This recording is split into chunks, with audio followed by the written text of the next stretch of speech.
जरा एक पल के लिए रुकिए और अपने जीवन को पीछे मुड़कर देखिए। आपने कितनी चीजें करनी चाही लेकिन की नहीं। कितनी बार आपने कहा अभी नहीं, थोड़ा और सोच लेते हैं, अभी रिस्क ठीक नहीं है।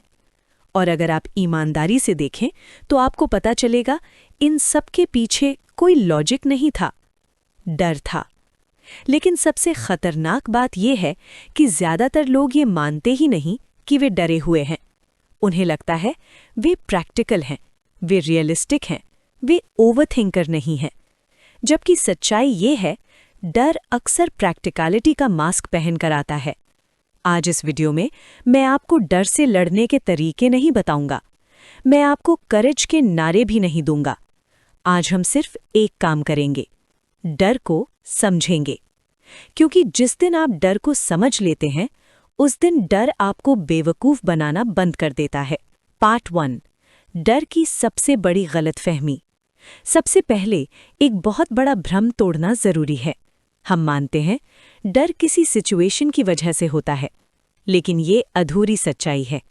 अगर डर सिचुएशन से आता तो हर इंसान एक ही सिचुएशन में एक जैसा डर महसूस करता, लेकिन ऐसा नहीं होता। एक आदमी स्टेज पर चढ़कर खुश हो जाता है, दूसरे की सांस अटक जाती है। एक इंसान पैसा रिस्क में लगाता है, दूसरा वही रिस्क देखकर कांप जाता है। क्यों? क्योंकि डर सिचुएशन में नहीं होता, डर मन में स्टोर्ड मेमोरी में होता है। डर कोई बाहरी खतरा नहीं है, डर एक इंटरनल अलार्म सिस्टम है जो अतीत के अनुभवों पर आधारित है। इसलिए याद रखिए, डर भविष्य की प्रिडिक्शन नहीं है, डर अतीत की कंडीशनिंग है। और जब तक हम इस कंडीशनिंग को नहीं समझते, हम डर को पर्सनैलिटी समझते रहेंगे। पार्ट 2, फियर, एंग्जाइटी और स्ट्रेस का फर्क बहुत जरूरी। अब एक कंफ्यूजन क्लियर करना बहुत जरूरी है। लोग अक्सर कहते हैं मुझे डर है, मुझे एंग्जाइटी है, मुझे स्ट्रेस है, लेकिन ये तीनों एक चीज नहीं है। एक, फियर यानी डर। डर हमेशा स्पेसिफिक होता है, किसी चीज से जुड़ा होता है, जैसे बोलने का डर, पैसे खोने का डर, अथॉरिटी फिगर का डर। डर का सोर्स अक्सर कोई पुरानी इमोशनल मेमोरी होती है। 2, एंग्जाइटी यानी घबराहट। एंग्जाइटी किसी एक चीज से नहीं होती, वो फ्यूचर इमेजिनेशन से होती है। अगर ऐसा हो गया तो, अगर सब बिगड़ गया तो, ये डर नहीं, ओवर एक्टिव इमेजिनेशन है। 3, स्ट्रेस। स्ट्रेस तब होता है जब बॉडी और माइंड लंबे समय तक प्रेशर में रहते हैं। स्ट्रेस डर से पैदा हो सकता है, लेकिन स्ट्रेस खुद डर नहीं है। अगर आप इन तीनों को एक समझकर इलाज करेंगे तो समाधान काम नहीं करेगा। यही वजह है कि बहुत से सेल्फ हेल्प तरीके फेल हो जाते हैं। Part 3, conscious mind versus subconscious mind. अब आते हैं कोर प्रॉब्लम पर। आपका कॉन्शियस माइंड कहता है मुझे डरना नहीं चाहिए, लेकिन आपका सबकॉन्शियस माइंड कहता है पिछली बार दर्द हुआ था। और यहाँ हमेशा सबकॉन्शियस जीतता है। क्यों? क्योंकि सबकॉन्शियस का काम है आपको सुरक्षित रखना, सफल बनाना नहीं। सबकॉन्शियस माइंड लॉजिक नहीं समझता, वो स्टैटिस्टिक्स नहीं समझता, वो मोटिवेशन नहीं समझता। वो सिर्फ ये पूछता है क्या पहले कभी इससे दर्द हुआ है? अगर जवाब हाँ है तो वो आपको रोक देगा। इसीलिए आप जानते हैं कि डर बेकार है, फिर भी शरीर रिएक्ट करता है, दिल तेज धड़कता है, हाथ ठंडे पड़ जाते हैं। ये वीकनेस नहीं है, ये बायोलॉजिकल ऑटोमेशन है, और ऑटोमेशन को लेक्चर से नहीं बदला जा सकता। पार्ट 4, ब्रेन का फियर सर्किट। अब साइंस की बात करते हैं। जब कोई सिचुएशन सामने आती है तो इन्फॉर्मेशन सबसे पहले दिमाग के थैलेमस नाम के हिस्से में जाती है। यहाँ से 2 रास्ते होते हैं, रेड, फास्ट पाथ यानी danger mode, thalamus to amygdala. ये रास्ता बहुत तेज है, सोचने से पहले रिएक्ट करता है। यही वजह है कि डर पहले आता है, समझ बाद में। 2, blue, slow path, thalamus to cortex to amygdala. ये लॉजिकल रास्ता है, लेकिन ये धीमा है। प्रॉब्लम ये है कि जब फास्ट पाथ एक्टिवेट हो जाता है तो स्लो पाथ बेकार हो जाता है। इसलिए आप डर के समय लॉजिक खो देते हैं। एमिगडाला का काम है खतरा पहचानो, लेकिन एमिगडाला रियल डेंजर और रिमेंबर्ड डेंजर में फर्क नहीं करता।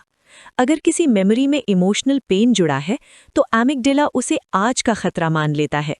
यही रीजन है कि सेफ सिचुएशन भी डेंजरस लगती है। पार्ट 5, डर क्यों कमजोरी नहीं है। ये बात बहुत साफ समझ लीजिए। अगर आपको डर लगता है तो इसका मतलब ये नहीं कि आप कमजोर हैं। इसका मतलब ये है कि आपका नर्वस सिस्टम आपकी रक्षा करने की कोशिश कर रहा है। डर कोई दुश्मन नहीं है। डर एक आउटडेटेड सिक्योरिटी सिस्टम है। प्रॉब्लम डर में नहीं है। प्रॉब्लम ये है डर का अपडेट ना होना। और अपडेट कैसे होता है, ये हम आगे वीडियोस में डिटेल में देखेंगे। अभी हमने सिर्फ एक फाउंडेशन रखी है। हमने ये समझा कि डर सिचुएशन नहीं है, डर मेमोरी है, डर सबकॉन्शियस ऑटोमेशन है, डर लॉजिक से नहीं बदलता। अगर ये बातें आपको अनकंफर्टेबल लगी तो इसका मतलब है आप सही जगह पर है, क्योंकि आगे वीडियो में हम एक और गहरी सच्चाई देखेंगे। डर दिमाग में कहाँ स्टोर होता है और बार बार एक्टिवेट क्यों होता है। अगर आप चाहते हैं कि ये सीरीज अधूरी ना रहे तो चैनल को सब्सक्राइब कीजिए और कमेंट में लिखिए, अब डर को समझना है, क्योंकि समझ से बड़ी कोई ताकत नहीं होती। तो दोस्तों, अब हम चलते हैं अगले चैप्टर पर। उसमें हम जानेंगे डर दिमाग में कहाँ और कैसे स्टोर होता है। चैप्टर 2, एक सवाल जो सबको चुभेगा। क्या आपने कभी नोटिस किया एक ही डर बार बार क्यों लौट आता है? आपने डिसाइड कर लिया अब नहीं डरूंगा, अब कॉन्फिडेंट रहूंगा, फिर भी जैसे ही वही सिचुएशन आती है शरीर फ्रीज हो जाता है, दिल तेज धड़कता है, पसीना आता है, दिमाग ब्लैंक हो जाता है। सबसे कंफ्यूजिंग बात यह होती है कि आप जानते हैं कि अभी कोई खतरा नहीं है, फिर भी डर चला आता है। आज के वीडियो में हम मोटिवेशन नहीं करेंगे, आज हम इमेजिनेशन नहीं करेंगे। आज हम सिर्फ ये समझेंगे कि डर दिमाग में कहाँ बैठा होता है और कौन सा हिस्सा हर बार अलार्म बजाता है। क्योंकि जब तक आप डर की लोकेशन नहीं जानते, आप उसे सिर्फ अंदाजे से ठीक करते रहेंगे। पार्ट 1, मेमोरी 2 तरह की होती है। सबसे पहले मेमोरी को समझना जरूरी है। हम अक्सर सोचते हैं मेमोरी मतलब यादें, लेकिन न्यूरोसाइंस कहती है मेमोरी 2 तरह की होती है। एक, फैक्चुअल मेमोरी यानी तथ्य की याद, जैसे स्कूल का नाम, जन्म तिथि, कोई घटना कब हुई। ये न्यूट्रल मेमोरी होती है, इसमें इमोशन नहीं होता। 2, इमोशनल मेमोरी यानी भावनात्मक याद। ये मेमोरी इमोशन के साथ जुड़ी होती है, जैसे अपमान, डर, शर्म, असहायपन। यही इमोशनल मेमोरी डर की जड़ होती है। प्रॉब्लम यह है कि आप कॉन्शियस माइंड से फैक्चुअल मेमोरी याद रखते हैं, लेकिन इमोशनल मेमोरी सबकॉन्शियस में छुपी रहती है, और सबकॉन्शियस मेमोरी समय नहीं देखती। उसके लिए 10 साल पुराना डर आज जैसा ही होता है। पार्ट 2, एमिगडाला, डर का अलार्म सिस्टम। अब आते हैं डर के मेन कंट्रोल सेंटर पर। आपके दिमाग में एक छोटा सा हिस्सा है, एमिगडाला। एमिगडाला का काम है खतरा है या नहीं। एमिगडाला बहुत तेज है, ये सोचने से पहले रिएक्ट करता है। प्रॉब्लम ये है एमिगडाला लॉजिक नहीं समझता। अगर किसी मेमोरी में स्ट्रॉन्ग इमोशन जुड़ा है तो एमिगडाला उसे डेंजर टैग दे देता है। उदाहरण, मान लो आपने कभी अथॉरिटी फिगर के सामने गलती की, आपको डांट पड़ी, आपको शर्म महसूस हुई। अब अथॉरिटी इक्वल टू डेंजर। आज चाहे आपका बॉस कितना ही अच्छा क्यों ना हो, एमिगडाला अलार्म बजा देगा। एमिगडाला पूछता नहीं बाकी खतरा है, वो सिर्फ ये पूछता है क्या कभी दर्द हुआ था। अगर जवाब हाँ है तो डर एक्टिवेट। पार्ट 3, हिप्पोकैम्पस, कॉन्टेक्स्ट गड़बड़ क्यों हो जाता है। अब एमिगडाला अकेला नहीं है, उसका पार्टनर है हिप्पोकैम्पस। हिप्पोकैम्पस का काम है याद को कॉन्टेक्स्ट देना, समय और जगह पहचानना। नॉर्मल स्थिति में हिप्पोकैम्पस एमिगडाला से कहता है ये पुरानी बात है, अभी सेफ है। लेकिन जब कोई अनुभव बहुत इमोशनल होता है तो हिप्पोकैम्पस कमजोर पड़ जाता है। इसीलिए ट्रॉमा में लोग प्रेजेंट में होते हुए भी पास्ट फील करते हैं, सेफ जगह भी अनसेफ लगती है। यही कारण है कि डर इरैशनल लगता है। असल में डर इरैशनल नहीं है, कॉन्टेक्स्ट सिस्टम बिगड़ा हुआ है। पार्ट 4, संस्कारा और वासना, इंडियन साइकोलॉजी। अब यहाँ इंडियन विजडम समझो। प्राचीन भारत में इसे कहा गया संस्कारा। संस्कारा मतलब मन पर पड़े हुए गहरे इंप्रेशन। जब कोई अनुभव बार बार होता है या बहुत इंटेंस होता है तो वो संस्कारा बन जाता है। बार बार एक्टिवेट होने वाला संस्कारा वासना बन जाता है, यानी ऑटोमेटिक टेंडेंसी। डर इक्वल टू नेगेटिव संस्कारा प्लस वासना। ऋषियों ने कहा कि मन स्मृति से चलता है। यही बात न्यूरोसाइंस आज बोल रही है। लैंग्वेज अलग है, ट्रूथ वही है। पार्ट 5, डर बार बार क्यों एक्टिवेट होता है। अब मेन सवाल, अगर डर पुरानी मेमोरी है तो वो बार बार क्यों लौटता है। 3 कारण। इमोशनल चार्ज, जितना ज्यादा इमोशन उतनी स्ट्रांग मेमोरी। अवॉइडेंस, हर बार डर से भागना मेमोरी को और मजबूत करता है। रेपिटिशन, हर ट्रिगर एमिगडाला को कंफर्म करता है, देखा खतरा है। इसलिए डर फाइट से नहीं, अंडरस्टैंडिंग से कमजोर होता है। पार्ट 6, बड़ी सच्चाई। सबसे जरूरी बात, डर दिमाग में सोच की तरह स्टोर नहीं होता, डर दिमाग में अनुभव की तरह स्टोर होता है। इसलिए समझाने से डर नहीं जाता, लेक्चर से डर नहीं जाता, पॉजिटिव सोच से डर नहीं जाता। डर जाता है जब दिमाग को नया अनुभव मिलता है। और नया अनुभव कैसे दिया जाता है, ये हम अगले वीडियो में देखेंगे। आज आपने जाना, डर याद है, सिचुएशन नहीं। एमिगडाला अलार्म क्यों बजाता है, हिप्पोकैम्पस कॉन्टेक्स्ट क्यों बिगाड़ देता है, संस्कारा कैसे बनते हैं। अगर ये बातें आपको हैवी लगीं तो ये नॉर्मल है, क्योंकि आप सुपरफिशियल कंटेंट से डीप अंडरस्टैंडिंग में आ चुके हो। ध्यान दो, अगले वीडियो में हम सबसे निग्लेक्टेड चीज पर बात करेंगे, डर शरीर में कैसे उतरता है और बॉडी मेमोरी क्या होती है। चैनल को सब्सक्राइब करो और कमेंट में लिखो, अब समझ में आ रहा है, क्योंकि समझ ही हीलिंग की शुरुआत है। सबसे बड़ा झूठ जो सबको बेचा गया। आपने ये लाइन जरूर सुनी होगी, दिमाग बहुत पावरफुल है, बस सोच बदलो जिंदगी बदल जाएगी। अगर ये पूरी सच्चाई होती तो आज कोई डरा हुआ इंसान नहीं होता। लेकिन असलियत ये है, लाखों लोग रोज पॉजिटिव सोचते हैं, एफर्मेशंस बोलते हैं, फिर भी डर जस का तस रहता है। तो सवाल उठता है, अगर दिमाग बदल सकता है तो डर बदल क्यों नहीं रहा। आज के वीडियो में मैं मोटिवेशन नहीं दूंगा, मैं इल्यूजन नहीं बेचूंगा। आज हम साइंस के साथ ये समझेंगे, डर कैसे सीखा गया, डर कैसे अनलर्न होता है और क्यों ज्यादातर टेक्निक्स फेल हो जाती हैं। क्योंकि डर अनलर्न होता है, इरेज नहीं होता। पार्ट 1, फियर कंडीशनिंग, डर सीखा कैसे गया। सबसे पहले ये समझो, आप डर के साथ पैदा नहीं हुए, डर सीखा गया है। साइकोलॉजी इसे कहती है फियर कंडीशनिंग। जब कोई सिचुएशन स्ट्रॉन्ग इमोशन के साथ जुड़ जाती है तो दिमाग सीख जाता है ये खतरनाक है। उदाहरण, बचपन में डांट प्लस अथॉरिटी, फेलियर प्लस शर्म, रिजेक्शन प्लस दर्द। एक एक्सपीरियंस अगर बहुत इंटेंस हो या बार बार हो तो दिमाग शॉर्टकट बना लेता है। शॉर्टकट इज इक्वल टू डर। इस शॉर्टकट का मकसद है सोचना नहीं, सीधा रिएक्ट करना। यही रीजन है कि डर ऑटोमेटिक लगता है। पार्ट 2, फियर एक्सटिंक्शन, डर हटता कैसे है। अब सबसे जरूरी कॉन्सेप्ट, फियर एक्सटिंक्शन। एक्सटिंक्शन का मतलब डर मिटाना नहीं है, एक्सटिंक्शन का मतलब है पुरानी डर वाली मेमोरी के ऊपर नई सेफ मेमोरी बनाना। साइंस साफ कहती है, डर डिलीट नहीं होता, डर ओवरराइट होता है। जब आप किसी डर को सेफ एनवायरनमेंट में बार बार बिना भागे एक्सपीरियंस करते हो तो दिमाग सीखता है अब खतरा नहीं है। यही रीजन है कि अवॉइडेंस डर को मजबूत करता है, सामना सेफ तरीके से डर को कमजोर करता है। लेकिन यहाँ लोग गलती करते हैं, वे डायरेक्ट एक्सपोजर लेते हैं, बॉडी तैयार नहीं होती और डर और बढ़ जाता है। इसलिए एक्सटिंक्शन का पहला स्टेप है बॉडी सेफ्टी। पार्ट 3, न्यूरोप्लास्टिसिटी, सच और लिमिट्स। अब न्यूरोप्लास्टिसिटी की सच्चाई समझो। न्यूरोप्लास्टिसिटी का मतलब है दिमाग बदल सकता है, लेकिन धीरे, रेपिटिशन से, इमोशन के साथ। अगर कोई बोले 7 दिन में डर खत्म तो वो झूठ बोल रहा है। ब्रेन चेंज टाइमलाइन, 1-2 हफ्ते अवेयरनेस, 3-4 हफ्ते इंटेंसिटी कम, 2-3 महीने रिस्पॉन्स बदलना। और एक बहुत इम्पॉर्टेंट बात, पॉजिटिव थिंकिंग अकेले इसलिए फेल होती है क्योंकि उसमें इमोशनल लर्निंग नहीं होती। ब्रेन लॉजिक से नहीं, अनुभव से बदलता है। पार्ट 4, एंशिएंट इंडियन प्रैक्टिस, साक्षी भाव।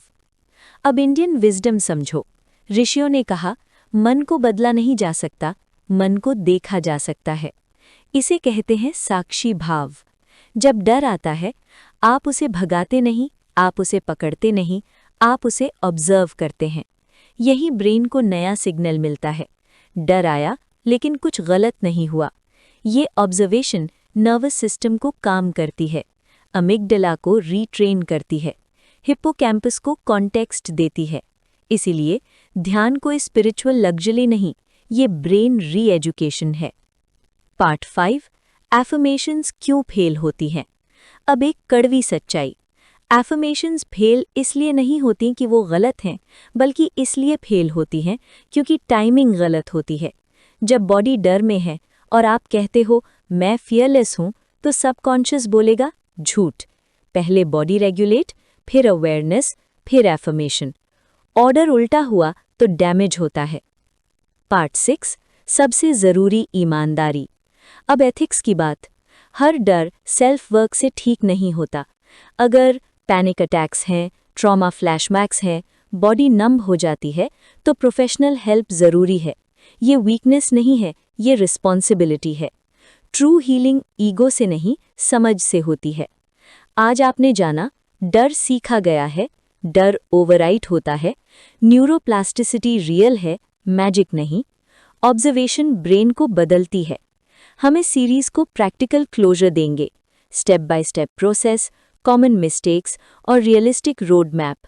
चैनल को सब्सक्राइब करो और कमेंट में लिखो अब इल्यूजन टूट रही है, क्योंकि इल्यूजन टूटे बिना फ्रीडम नहीं आती।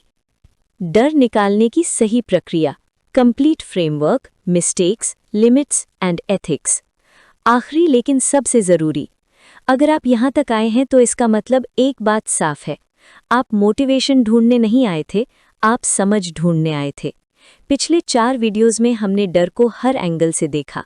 डर क्या है, डर दिमाग में कैसे बैठता है, डर शरीर में कैसे उतरता है, डर अनलर्न कैसे होता है। लेकिन अब सबसे बड़ा सवाल बचता है, तो आखिर करना क्या है? क्योंकि जानकारी अगर एक्शन में ना बदले तो वो भी एक तरह का डिस्ट्रैक्शन बन जाती है। आज के इस आखिरी वीडियो में मैं कोई मिरेकल टेक्निक नहीं दूंगा, मैं कोई 5 मिनट में फियरलेस फॉर्मूला नहीं दूंगा। आज मैं आपको दूंगा एक honest step by step framework, जिसे फॉलो करके डर धीरे धीरे अपना ग्रिप खो देता है। पार्ट 1, सबसे पहली गलती जो 90% लोग करते हैं, सबसे कॉमन गलती। डर को सीधे दिमाग से ठीक करना चाहते हैं।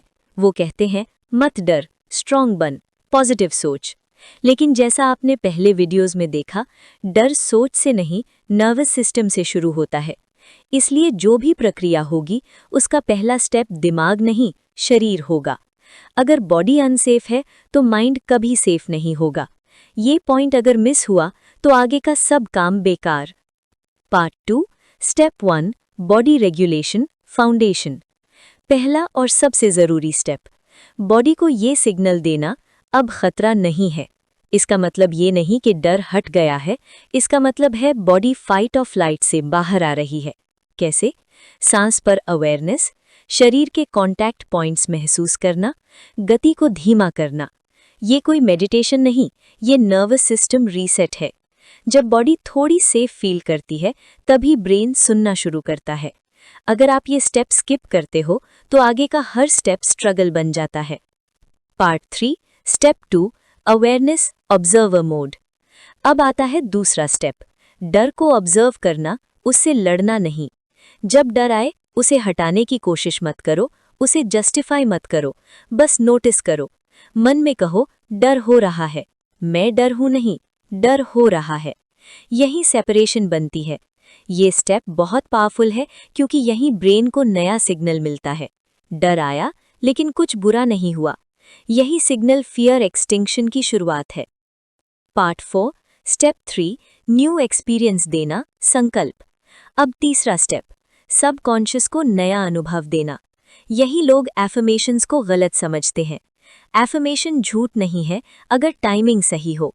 जब बॉडी काम है और आप ऑब्जर्वर मोड में है, तभी एक सिंपल संकल्प लो, मैं सेफ हूं, मैं इसे सह सकता हूं। ये सेंटेंस मैजिक नहीं है, ये सिर्फ ब्रेन को न्यू डेटा दे रहा है। ब्रेन डेटा से बदलता है, कमांड से नहीं। Part 5, step 4, repetition and patience. अब सबसे बोरिंग लेकिन सबसे इंपॉर्टेंट हिस्सा, रेपिटेशन। डर एक दिन में नहीं बना, वो बार बार रीएनफोर्स हुआ, तो अनलर्निंग भी बार बार होगी। टाइमलाइन ऑनेस्ट रखो, पहले 7-10 दिन अवेयरनेस बढ़ेगी, 3-4 हफ्ते रिएक्शन की इंटेंसिटी कम, 2-3 महीने रिस्पॉन्स बदलना। अगर आप जल्दी चाहते हो तो आप खुद को नुकसान पहुंचाते हो। हीलिंग प्रेशर में नहीं होती। पार्ट 6 कॉमन मिस्टेक्स बहुत ज़रूरी। अब कुछ गलतियां जो लोग अनजाने में करते हैं। डर को दबाना, खुद को फोर्स करना, स्ट्रांग बनो वाली सेल्फ टॉक, दूसरों से कंपेयर करना, इंस्टेंट रिजल्ट एक्सपेक्ट करना। ये सब डर को ठीक नहीं करते, इसे और गहरा करते हैं। पार्ट 7 लिमिट्स एंड एथिक्स सबसे ज़रूरी हिस्सा। अब ईमानदारी की बात, हर डर सेल्फ वर्क से ठीक नहीं होता। अगर पैनिक अटैक्स हैं, डिसोसिएशन होती है, फ्लैशबैक्स आते हैं, बॉडी नम हो जाती है, तो प्रोफेशनल हेल्प ज़रूरी है। ये वीकनेस नहीं है, ये रिस्पॉन्सिबिलिटी है। ट्रू हीलिंग ईगो से नहीं, समझ से होती है। Final outro, series closure. अगर आप यहाँ तक आए हैं तो आप अब वही इंसान नहीं रहे जो सीरीज शुरू करते वक्त थे। अब आप जानते हैं, डर आपकी गलती नहीं, डर ब्रेन बॉडी पैटर्न है और पैटर्न बदले जा सकते हैं। ये सीरीज आपको फियरलेस बनाने के लिए नहीं थी, ये सीरीज आपको अवेयर और केपेबल बनाने के लिए थी। क्योंकि असली करेज डर के बिना नहीं, डर के साथ जीना सीखने से आती है। अगर ये सीरीज आपको सच में समझ आई तो कमेंट में लिखिए, अब मैं डर को समझता हूँ। चैनल को सब्सक्राइब कीजिए क्योंकि आगे हम मन और जीवन की और गहराइयों में उतरेंगे।